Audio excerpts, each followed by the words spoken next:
tumba mu gihe icyo ari cyo cyose bari muri uru rugendo rw'ubuzima. Buri wese aba yifuza kuzagera ku gasozi ko guhumekaho umwuka w'ubwisanzure, aho azumva yishimiye ubuzima ariho kubera yuko yayobowe n'Imana. Uyu munsi turaganira ku nkuru z'abami batatu rero ba Isirayeli bavuzweho ubuhangange n'ubuhanga budasanzwe, ariko iby'ingenzi, ariko Imana igaragaza yuko ireba mu mutima w'umuntu, aho abantu batareba. Abantu bareba amasura. Kuvuga ngo muri makeya, tutagiye mu bintu byinshi, icyo dushaka kuvuga nubwo umuntu yabasha guhitamo neza, nubwo yagira umutima Imana ikunda, ashobora kugwa mu byaha cyangwa mu cyaha. Rero igihe yaguye mu cyaha, uburyo abyitwaramo n'uburyo agisohokamo n'uburyo yegera Imana akayisaba imbabazi kubera yuko igira impuhwe, igira urukundo.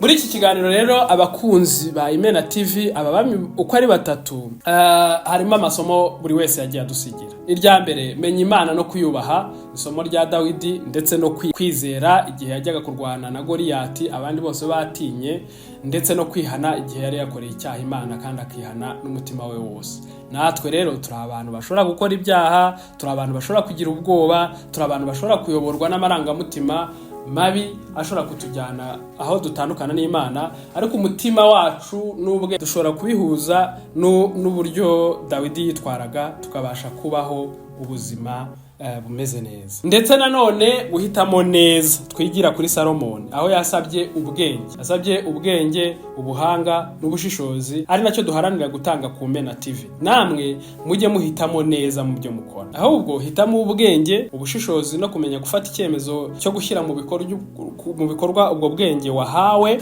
maze bizakurindire ingaruka z'icyaha wagwamo kubera yuko wabuze ubwenge, kuko n'Imana iravuga ngo yo ubuze ubwenge irakura. Isomo rya gatatu dushobora